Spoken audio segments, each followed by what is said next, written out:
Okay, so today we're doing a deep dive into a really transformative period in African history, one that maybe doesn't get enough attention.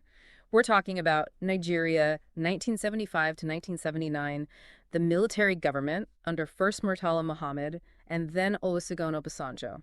That's right. And it's crucial because looking at our sources, Mm-hmm. you know, declassified U.S. State Department cables, speeches, analysis, Nigeria just explodes onto the scene as a major force against apartheid. Yeah, it's quite a shift. Our sources paint these two leaders as, quote, implacable foes of Southern African apartheid and colonialism. So our mission here is to unpack how that really strong independent stance caused, well, some serious friction with the West, especially the U.S. Because the U.S. at the time was still pushing this more cautious approach towards South Africa, dialogue, not sanctions. Nigeria wasn't having. And what's fascinating is Washington kind of saw it coming, didn't they? They did. The U.S. Embassy had Muhammad and Obasanjo flagged well before the coup in July 75. They knew something was brewing. They really did. The embassy staff were, well, almost prophetic. Their observations led them to predict, pretty accurately, a coming harder line policy. They basically foresaw that these guys would challenge that whole U.S. approach to white minority rule, the era of quiet diplomacy. Over. A spot-on forecast. And when you look at the personality profiles the embassy drew up, that's section 1 in our source material, you really get why Washington was maybe a bit nervous. They don't mince words at all. Mohammed, the army signals guy, they described him before the coup as an impetuous, ruthless man. Wow. Yeah. And Obasanjo, the military engineer who'd be his number 2, he was tagged as a strong-willed, egocentric young man.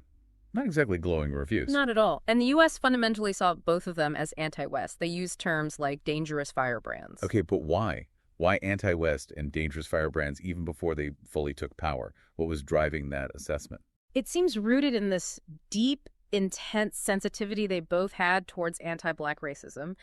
And, of course, the liberation struggles happening across Southern Africa. Angola, Mozambique, Rhodesia, South Africa. Right. For them, it wasn't just, diplomatic talk. It was personal, a core conviction. And they weren't afraid to show it. Which brings us to that Obasanjo anecdote, right?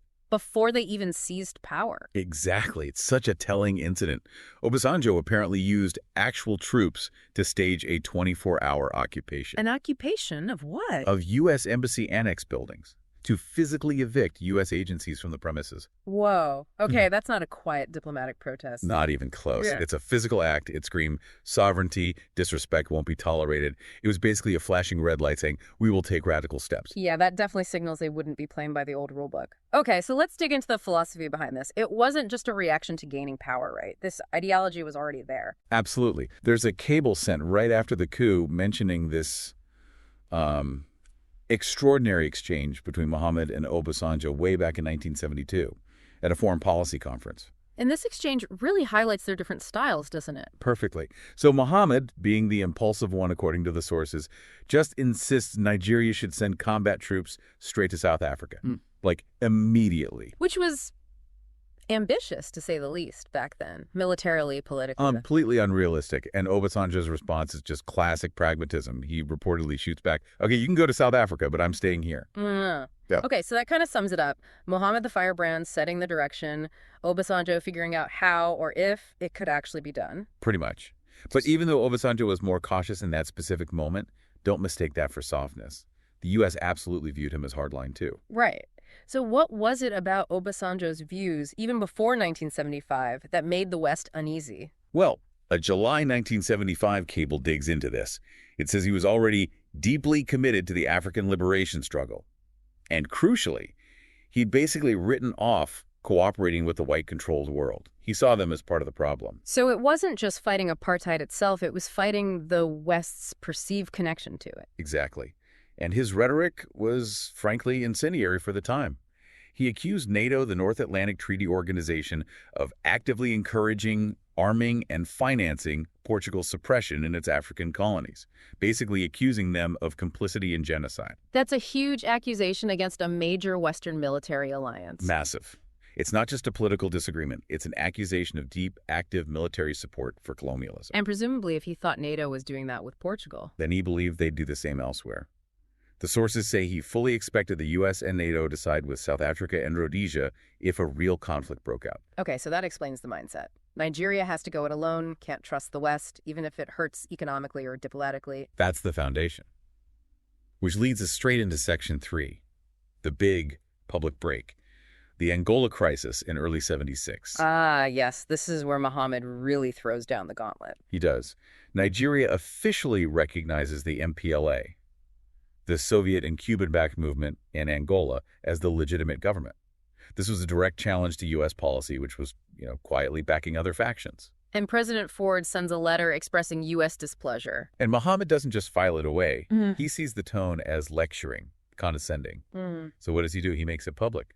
January 1976. Uses it as a springboard. Exactly. He uses that perceived slight to launch this incredibly powerful speech at the OAU Summit, the Organization of African Unity. The Africa has come of age speech. What was the core message there that hit so hard? It was this potent mix of raw emotion and defiant politics. He talks about his heart bleeding over apartheid's evils, but the killer blow was aimed right at Washington. He declared that U.S. policymakers had clearly decided it was in America's best interest to, quote, maintain white supremacy and minority regimes in Africa. Wow. To say that publicly as an African leader directly to the U.S. during the Cold War, that's incredibly bold. It was designed to shock, to shame the U.S., and rally Africa. He basically declared Africa's independence from any external power's influence. No more being treated like adolescents. We decide our own path, our own allies. A declaration of sovereignty on the world stage. But then the story takes a tragic turn. Just a month later, February 1976, Muhammad is assassinated. A huge shock. But the policy, it doesn't die. Obasanjo steps up immediately as head of state. And as Section 4 details, he doesn't just continue the policy, he ramps it up, turns the moral stance into concrete action. Right. This is where Nigeria's oil wealth really comes into play, isn't it? Absolutely. Obasanjo uses it. More money, more logistical help, more political backing for liberation movements for the frontline states bordering South Africa and Rhodesia. He's meeting constantly with leaders like Nyerere in Tanzania, Konda in Zambia, Michel in Mozambique, building that coalition. And the actions become very public, very symbolic, too, like pulling Nigeria out of the 1976 Montreal Olympics. Yeah, that boycott was significant. It targeted countries like New Zealand that still had sporting ties with South Africa. It was about global isolation, making apartheid toxic, even if it meant sacrificing Nigeria's own athletes' chances. And then hosting that huge World Conference for Action Against Apartheid in Lagos in '77, cementing Nigeria as the diplomatic center of the fight. Definitely. But maybe the most dramatic move, the real exercise of power, came in 1979. Obasanjo brought down the economic hammer. Which was? The nationalization of British Petroleum, BP, their assets in Nigeria. The sources call it a draconian measure. Nationalizing BP? That's huge. Why BP? And how did that serve the anti-apartheid cause? It was direct retaliation. The Nigerian government claimed the British government was letting BP supply crude oil to South Africa, basically fueling the apartheid regime. So Obasanjo's logic was, if your companies help apartheid, they lose their right to profit from our resources. Simple as that. And Nigeria was a major OPEC player. This wasn't some small symbolic gesture. This was hitting a global giant where it hurt. Absolutely. It sent shockwaves. It was basically economic warfare, telling every Western company in Nigeria, align with our anti-apartheid stance or face the consequences. It really put teeth into his words from that 1977 conference. Remind us of that quote. He warned, it will no longer help for our so-called friends to adopt pious postures and preach nonviolence. We should no longer be just outraged. We must act. And nationalizing BP was definitely acting. It sure was. It completely validated that early U.S. Embassy assessment about their intense emotional commitment to more militant measure. They weren't just talking, they were hitting back. Okay, moving to our final section, we should mention the person who was often the public face of this diplomacy, right? The man dealing with the international community during all this. Yes. Brigadier Joseph Garba. He was Minister for External Affairs from 75 to 78. Hugely important figure in implementing the policy, navigating the UN, the OAU, all while Nigeria was taking these really confrontational steps. And there's that great little anecdote about Garba and Henry Kissinger, the U.S. Secretary of State. Right. Apparently, Muhammad just loved this photo of the very tall Garba shaking hands with the significantly shorter Kissinger. Why? What was the appeal? Because it showed someone literally looking down on the powerful, imperious Kissinger. It's a small thing, but it speaks volumes about their attitude refusing to feel intimidated by U.S. power. It really captures that shift in confidence, that assertion of equality, even superiority, perhaps. And policy-wise, Garba helped manage that MPLA recognition in Angola. While, yes, some analysts say it maybe scuttled chances for reconciliation between Angolan factions. The strategic impact was undeniable. Completely. It demonstrably prevented a South African military takeover of Luanda, Angola's capital. That single Nigerian decision changed the game in southern Africa. It showed that an African nation, fueled by its own resources and convictions, could actually push back against Cold War pressures and South African military might. Precisely. It cemented the whole legacy we've been discussing. These weren't just random acts. They flowed from that deep commitment the U.S. Embassy spotted early on. They were willing to pay the price for autonomy. So wrapping this up, the key takeaway here seems to be how Muhammad and Obasanjo really forged Nigeria into this leading independent force against apartheid. They used everything: diplomacy, boycotts, economic power like nationalization, even if it meant serious tension with the West. They fundamentally changed Nigeria's role and arguably the trajectory of the anti-apartheid struggle. A really defining moment for African agency on the world stage. And the sources make a point that resonates today.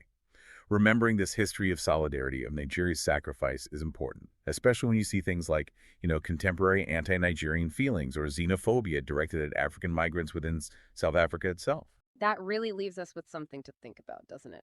If Nigeria risked so much, politically and economically, to be that implacable foe of apartheid and contribute so massively to liberation, how quickly can those huge historical debts and contributions be forgotten or sidelined when today's political winds shift? Definitely something worth considering as we look at relationships across the continent now.